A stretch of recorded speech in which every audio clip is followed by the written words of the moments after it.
Hello दोस्तों, स्वागत है एक बार फिर आप सभी का आपके अपने यूट्यूब चैनल पीएस क्लासेस पर।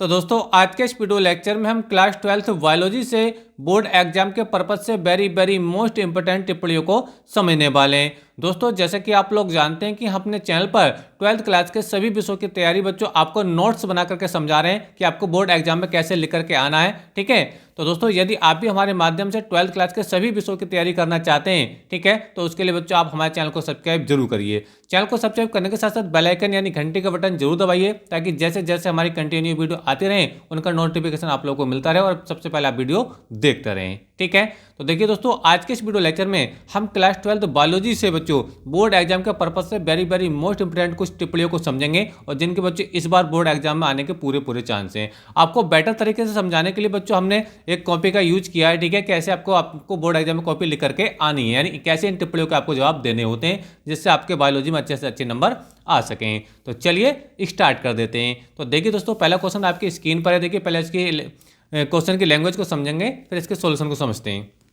क्वेश्चन देखिए, हम लोग को देखा होगा बच्चों, प्रतिरक्षा तंत्र पर टिप्पणी लिखिए। देखिए, टिप्पणी हमारा आज का टॉपिक है और आज के इस वीडियो लेक्चर में बच्चों बोर्ड एग्जाम के पर्पज से जितने भी वेरी मोस्ट इंपोर्टेंट टिप्पणियां बच्चों आज के इस वीडियो लेक्चर में आपको समझाने वाला हूं, आंसर के साथ समझाने वाला हूं। कहीं आपको जानने की जरूरत नहीं है, कहीं आपको आंसर देखने की जरूरत नहीं है, आंसर आपके सामने है और आपको इतना बेहतर तरीके से समझाऊंगा कि आपको देखते देखते ये बच्चों याद हो जाएगा। लेकिन शर्त यही है बच्चों कि एक बार वीडियो लेक्चर का पूरा जरूर देखिए। तो चलिए स्टार्ट करते हैं। तो देखिए, आंसर लगाएंगे प्रतिरक्षा तंत्र। ठीक है, क्या है देखिए समझते हैं। किसी प्राणी में मनुष्य की बात चल रही है। ठीक है, तो किसी प्राणी के शरीर द्वारा किसी रोग विशेष के रोग जनक के प्रति, रोग जनक होते हैं जैसे बैक्टीरिया हो सकता है, कोई विषाणु हो सकता है। ठीक है, यानी जिसकी वजह से किसी बॉडी के अंदर क्या होता है बच्चों, मर्ज उत्पन्न होता है, रोग उत्पन्न होता है। ठीक है, उसको बोलते हैं रोग जनक। ठीक है, तो क्या देखिए, किसी प्राणी के शरीर द्वारा किसी रोग विशेष के रोग जनक के प्रति रोग उत्पन्न करने में प्रतिरोध करने की शक्ति को प्रतिरक्षा कहा जाता है। मान लीजिए किसी मनुष्य के शरीर में, मान लीजिए एग्जांपल लेते हैं हम, किसी को डेंगू हो गया है। ठीक है, जो मादा एडिस की वजह से होता है। समझ में आ रहा आप लोग को मेरी बात? ठीक है, तो अब वो डेंगू उत्पन्न करेगा बॉडी के अंदर। ठीक है, तो शरीर अगर उसको डेंगू उत्पन्न करने की क्षमता को नष्ट कर रहा है, उसका विरोध कर रहा है, ठीक है, तो उसी को बोला जाता है बच्चों प्रतिरक्षा तंत्र बोला जाता है। एक बार फिर से देखिए, रिपीट करूं बात को। किसी प्राणी के शरीर द्वारा, ठीक है, किसी रोग विशेष के रोग जनक के प्रति रोग उत्पन्न करने में प्रतिरोध करने की शक्ति को प्रतिरक्षा कहा जाता है। ठीक है, जिस प्राणी में यह शक्ति होती है वह प्रतिरक्षित कहलाता है। यानी जिस व्यक्ति के अंदर रोगों से लड़ने की क्षमता होती है उसको क्या बोलते हैं बच्चों, प्रतिरक्षित कहते हैं। क्लियर है? चलिए आगे समझते हैं। देखिए एग्जाम्पल के माध्यम से, जैसे जिन व्यक्तियों के शरीर में एक बार चेचक, ये एक बीमारी का नाम है। ठीक है, चेचक का संक्रमण हो जाता है, उनमें पुनः चेचक का संक्रमण जीवन भर नहीं होता। मतलब एक बार हो गया लेकिन दोबारा नहीं हुआ। ठीक है, इसका कारण यह है कि एक बार संक्रमित मनुष्य के शरीर के, ठीक है, शरीर के रुधिर मतलब खून यानी ब्लड में चेचक के विषाणु, ठीक है, के प्रति प्रतिरोध करने की क्षमता रहती है। यानी कहने का मतलब ये है कि अगर किसी व्यक्ति को एक बार चेचक हो गया है तो उस व्यक्ति के शरीर में कुछ ऐसे, उसके खून में कुछ ऐसे पदार्थ उत्पन्न हो गए जो दोबारा उस मर्ज को यानी चेचक को दोबारा उसकी बॉडी में नहीं होने देते हैं। वही बात यहाँ पर समझाइए। ठीक है, तो ये बच्चों इसका जवाब यहाँ से यहाँ तक हो गया। और बच्चों जैसे कि आप लोग जानते हैं कि हर टिप्पणी पर बच्चों आप लोग को 3 नंबर मिलते हैं। अगर आप बच्चों इस प्रकार से नोट्स बना करके लेकर के आते हैं अपनी बोर्ड एग्जाम की कॉपी में, तो आपको बच्चों इस टॉपिक पूरे 3 में से 3 नंबर आपको बच्चों पक्का मिलेंगे। क्लियर है आप लोग को मेरी बात? ठीक है, तो ये बच्चे इस क्वेश्चन का जवाब हुआ। देखिए अगला क्वेश्चन समझते हैं। देखिए अगला क्वेश्चन क्या है, देखिए अगला क्वेश्चन देखिए हमारे पास, चलिए स्क्रीन पर समझते हैं। हमारे पास है बाहित मल पर टिप्पणी लिखिए। अब देखिए ये क्वेश्चन का आपका आया 2015, 16, 18, 20, 21, 22 तक बच्चों ये पूछा जा चुका है। 23 में आया नहीं है। इसका मतलब ये है कि इसके 24 में आने के पूरे चांस हैं। ठीक है, तो देखिए इसका आंसर को समझते हैं। आंसर क्या, देखिए आपको हेडिंग लगाना है बाहित मल। क्लियर हो रहा आप लोग को मेरी बात? चलिए क्या लिखना है, देखिए प्रतिदिन नगर व शहरों से व्यर्थ जल की बहुत बड़ी मात्रा जनित होती है, मतलब बही जाती है ना, या प्रतिदिन नगर व शहरों से व्यर्थ जल की बहुत बड़ी मात्रा जनित होती है, लोगों द्वारा प्रवाहित किया जाता है, व्यर्थ किया जाता है। ठीक है, इस व्यर्थ जल का प्रमुख घटक मनुष्य का मलमूत्र है। यानी ये जो लोगों द्वारा शहरों और नगरों से जो व्यर्थ जल प्रवाहित किया जाता है उसका मेन कारण क्या है, इसका मुख्य जो घटक है मनुष्य का मलमूत्र है। जब मान लिया आप शौच के लिए गए, अब शौच के लिए गए तो आप बाथरूम में गए, आप पूरे बाल्टा भर के ले गए, समझ में आप लोगों को मेरी बात, आपने पूरा बाल्टा वहीं पर लौट दिया। अब जैसे जैसे वो गटर के अंदर जाएगा, ठीक है, तो बच्चों उस जल में क्या होता है कि बच्चों उस जल के अंदर ऑक्सीजन नहीं होती है। जब ऑक्सीजन नहीं होगी तो वो जो जिस जल के अंदर बच्चों ऑक्सीजन नहीं होती है वो जल बच्चों क्या होता है, वातावरण को प्रदूषित कर देता है, वातावरण को प्रदूषित करेगा, जिसकी वजह से बच्चों बीमारी फैलेंगी। क्लियर हो रहा? देखिए समझते चीज को। प्रतिदिन नगर व शहरों से व्यर्थ जल की बहुत बड़ी मात्रा जनित होती है। इस व्यर्थ जल का प्रमुख घटक मनुष्य का मलमूत्र है, जैसे कि मैं अभी आपको बता रहा था। नगर में इस व्यर्थ जल को बाहित जल कहते हैं, ठीक है। बाहित मल में ऑक्सीजन की कमी होती है। ये जो व्यर्थ जल होता है बच्चों, इसको बाहित मल जो बोलते हैं, इसमें क्या होती है बच्चों, ऑक्सीजन की कमी होती है, जैसे कि मैं आपको बता रहा था ऑक्सीजन की कमी होती है, इसलिए कार्बनिक पदार्थों का विघटन नहीं हो पाता। यानी बाहित मल के अंदर क्या होता है, बहुत सारे कार्बनिक पदार्थ होते हैं, ठीक है, जो मनुष्य के लिए बहुत हानिकारक होते हैं, तो उनका विघटन हो नहीं पाता है। किसकी वजह से? क्योंकि उसमें क्या होती है, ऑक्सीजन की कमी होती है, ठीक है। अच्छा, इसलिए कार्बनिक पदार्थों का विघटन नहीं हो पाता, जिससे बाहित मल वातावरण को प्रदूषित कर देता है, और जब वातावरण को प्रदूषित करेगा, ठीक है, तो उससे क्या होगा बच्चों, बीमारियां फैलेंगी। तो बच्चों इस बाहित मल पर बच्चों आपको इतना नोट्स लिखने होता है। तो आइए बच्चों ये भी आपको क्लियर हो गया होगा, ठीक है।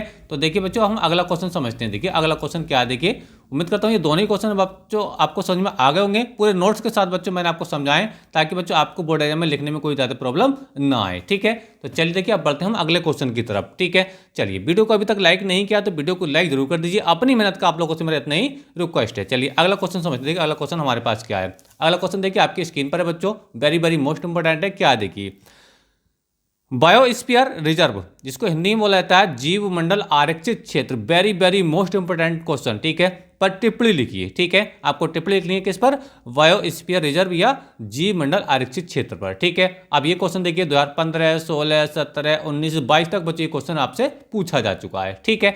अच्छा, क्या आपको जवाब देना, अब देखिए इसका जवाब पढ़ते हैं। हेडिंग लगाएंगे जीव मंडल आरक्षित क्षेत्र, ठीक है। क्या देखिए, सन 1971 में यूनेस्को की मनुष्य एवं जीव मंडल परियोजना के अंतर्गत मानव कल्याण हेतु, यानी मनुष्य के कल्याण हेतु, यानी ऐसी चीजें जो मनुष्य के हित में हो, ठीक है, हेतु जीव मंडल के संरक्षण की दृष्टि से जीव मंडल आरक्षित क्षेत्रों की स्थापना का शुभारंभ किया गया, ठीक है। यानी ये जो मॉडल लिया गया था जीव मंडल आरक्षित क्षेत्र का, वो कहाँ से लिया गया था, वो यूनेस्को से लिया गया था। कब लिया गया था? ये 1971 में लिया गया था, ठीक है। समझ में आ रहा है? क्या कहता, भारत में कुल 18 जीव मंडल आरक्षित क्षेत्र हैं। कितने हैं? भारत में कुल 18 जीव मंडल क्षेत्र हैं, जिनमें से हिमाचल प्रदेश का मरुस्थल क्षेत्र तथा शेषाचालम का प्रमुख है। शेषाचालम प्रमुख है। दोनों ही ये जो आप देख रहे हैं शीत मरुस्थल क्षेत्र और शेषाचालम, ये दोनों कहाँ बच्चों? हिमाचल प्रदेश में, और दोनों ही क्या बच्चों? जीव मंडल आरक्षित क्षेत्र हैं। क्लियर रहा? तो ये जीव मंडल आरक्षित क्षेत्र का जो मॉडल लिया गया था, कहाँ से लिया गया था? यूनेस्को से लिया गया था। कब लिया गया था? 1971 में लिया गया था। समझ में आ रहा?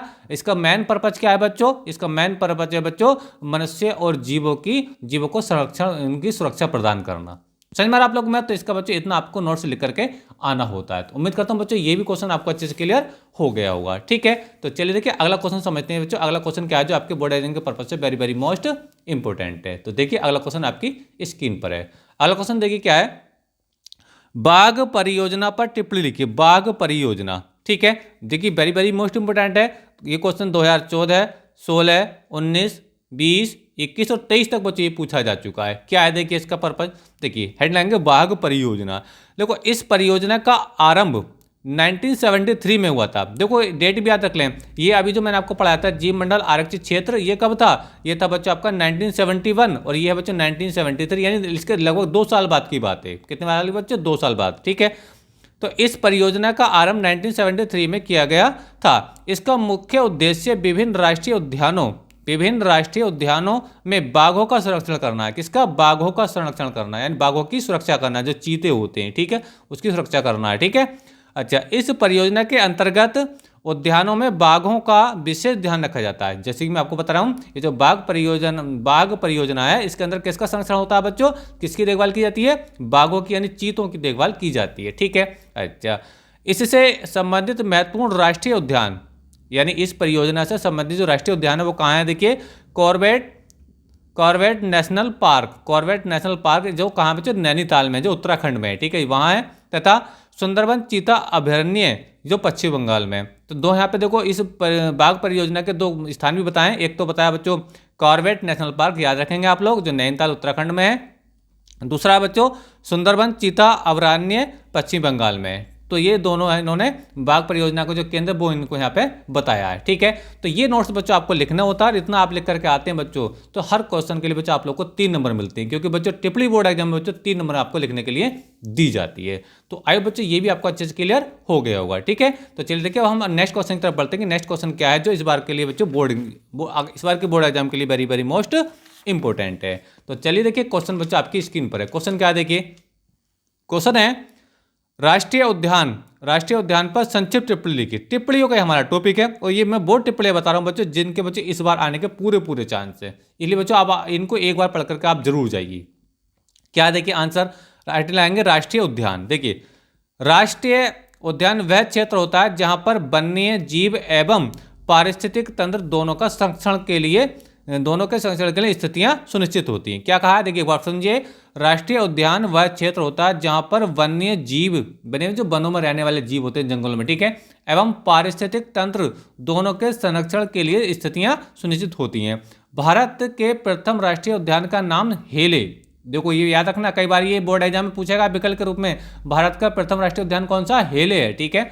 हेले राष्ट्रीय उद्यान है जो सन 1936 में स्थापित किया गया था। ये जो राष्ट्रीय उद्यान है हेले, जो भारत का प्रथम राष्ट्रीय उद्यान है, इसे कब स्थापित किया गया था, 1936 में स्थापित किया गया था, ठीक है। इसका वर्तमान नाम कॉर्बेट राष्ट्रीय उद्यान है। वर्तमान जो नाम है कॉर्बेट राष्ट्रीय उद्यान है, जो अभी मैं आपको बताया था नैनीताल में, कहाँ, उत्तराखंड नैनीताल में। क्लियर है आप लोगों को मेरा, तो ये बच्चे आपको याद रखना होगा, ठीक है। तो ये क्वेश्चन का बच्चे यहाँ तक ये जवाब होगा। देखो कितना आसान ये क्वेश्चन है, ठीक है।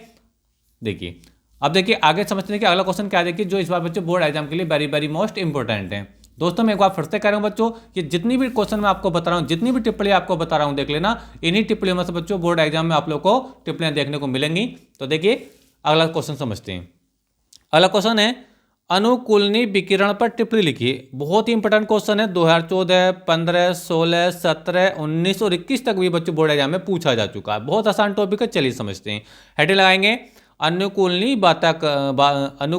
विकिरण, हिंदी में, इंग्लिश में इसको बोला जाता है एडेप्टिव रेडिएशन। क्या है, देखिए क्या इसमें लिखना है, देखिए आप लोगों को आपको लिखना होगा एक विशेष भूभौगोलिक, भू मतलब पृथ्वी, भौगोलिक एरिया ना, पृथ्वी का क्षेत्र, एक विशेष भूभौगोलिक क्षेत्र में विभिन्न प्रजातियों के विकास का प्रक्रम एक बिंदु से आरंभ होकर अन्य भूभौगोलिक क्षेत्रों तक प्रसारित होने को अनुकूलनी विकिरण कहते हैं। यानी कहने का मतलब ये है, जो पृथ्वी पर बहुत सारी प्रजातियां रहती हैं, उसके पृथ्वी से एक बिंदु से दूसरे बिंदु, यानी एक जगह से दूसरी जगह तक अगर वो प्रजाति प्रसारित हो रही है, उसी को हम क्या बोलते हैं बच्चों, अनुकूलनी विकिरण कहते हैं। एक बार फिर से रिपीट कर रहा हूँ, देखिए एक विशेष भूभौगोलिक क्षेत्र में विभिन्न प्रजातियों के विकास का प्रक्रम एक बिंदु से आरंभ होकर अन्य मतलब दूसरे बिंदु तक, ठीक है, भूभौगोलिक क्षेत्रों तक प्रसारित होने को अनुकूलनी विकिरण कहते हैं, ठीक है। अनुकूलनी विकिरण के दो प्रमुख कारण हैं, जो इन्होंने यहाँ दो रीजन भी बता दिए हैं। क्या देखिए रीजन समझने देखिए, रीजन देखिए क्या है, किसी जाति की आबादी बढ़ने पर इसके सदस्य उत्पत्ति क्षेत्र के चारों ओर फैल जाते हैं। यानी जिस जाति की आबादी बढ़ती है तो उसके जो सदस्य होते हैं, ठीक है, वो चारों ओर वहाँ पे क्या होते हैं बच्चों, फैल जाते हैं, वो यहाँ बताया। दूसरा क्या है, एक ही जाति के जीवों में अलग अलग वातावरण के अनुरूप परिवर्तन होने से नई प्रजातियां बनती हैं। तो यहाँ पे बच्चों इन्होंने दो मुख्य कारण भी बताएं अनुकूलनी विकिरण के। तो उम्मीद करता हूँ ये भी क्वेश्चन बच्चों आपको समझ में आ गए। आपको बच्चों यही याद करना है, ठीक है, समझ में आ रहा है। ये क्वेश्चन जो मैंने आपको लिखे ना आंसर, ये बड़े सोच समझ के बड़ा बहुत ध्यान से लिखें बच्चों, ताकि आपको ज़्यादा मेहनत भी ना करनी पड़े और सारे क्वेश्चन बच्चों आपको याद हो जाए। बोर्ड एग्जाम के पर्पज से सारे क्वेश्चन मोस्ट इंपोर्टेंट है, जैसे कि मैं आपको बता रहा था। चलिए अगले क्वेश्चन की तरफ बढ़ते हैं। अगला क्वेश्चन क्या है, देखिए अगला क्वेश्चन देखिए हमारे पास है बच्चों, ये है देखिए क्या है, देखिए पढ़ते हैं इसकी लैंग्वेज के एक बार। क्वेश्चन हमारे पास है भक्षी कोशिका पर टिप्पणी लिखी। बहुत ही इंपॉर्टेंट क्वेश्चन है। क्या देखिए अब देखिए ये क्वेश्चन 2014, 16, 18, 19, 20 और 2021 तक बच्चों ये बोर्ड एग्जाम में पूछा जा चुका है। क्या लिखना है देखिए, हेडिंग लगाएंगे भक्षी कोशिका। क्या देखिए, श्वेत रुधिर अणायु। श्वेत रुधिर अणायु का मतलब होता है रुधिर का मतलब होता है बच्चों आपका ब्लड, और अणु का मतलब अणु हम जानते हैं, यानी रुधिर के अणु यानी ब्लड के अणु, और वो कैसे, श्वेत मतलब सफेद, ठीक है। तो श्वेत रुधिर अणायुओं में पादाबों द्वारा भ्रमण करने की क्षमता पाई जाती है। ये रुधिर के बहाव के